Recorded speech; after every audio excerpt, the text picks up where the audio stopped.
Nobody actually went to war as America's Civil War. Confederate General John C. Breckinridge remarked while attending a dinner party in Richmond, Virginia. I've asked myself more than once tonight, are you the same man who stood there gazing down at faces of the dead soldiers on that awful battlefield? The soldiers lying there with their eyes wide open. Is this the same world? A Confederate soldier in 1864 wrote, "Both sides have grown tired. If it was up to the army, the war would end by Christmas."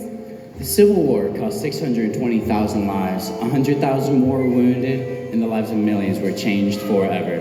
And although a surrender was signed at a courthouse in Appomattox in 1865, slavery ended, the Union preserved. In many ways, the struggles of the Civil War even continue today. And songs of the era continue to stir fervor and passion in the hearts of all patriotic Americans.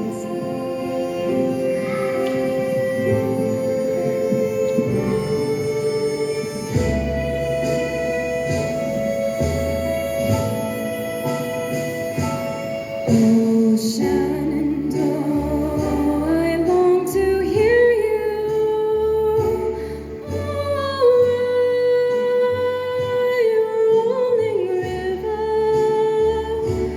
Oh, Shenandoah, I long to hear you.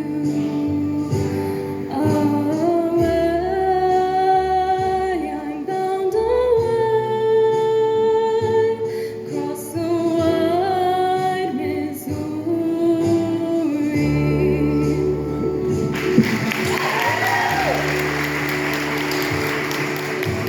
Shenandoah, I long to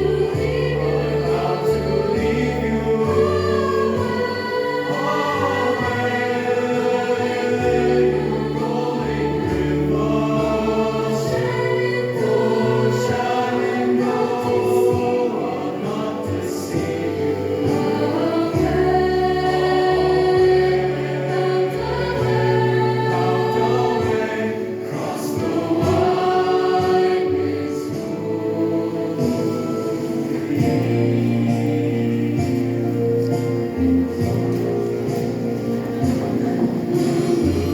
Fourscore and 7 years ago, our fathers brought forth in this continent a new nation, conceived in liberty and dedicated to the proposition that all men are created equal. Now we engage in a great civil war, testing whether that nation or any nation so conceived and so dedicated can long endure.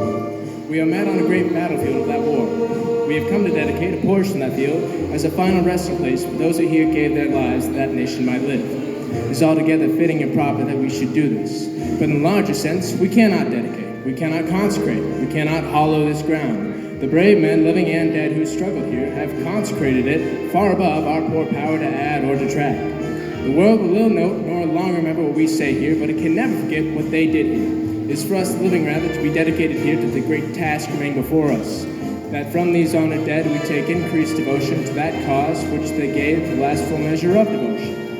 That we here highly resolve that these dead shall not have died in vain, that this nation under God shall have a new birth of freedom, and that government of the people, by the people, and for the people shall not perish from the earth.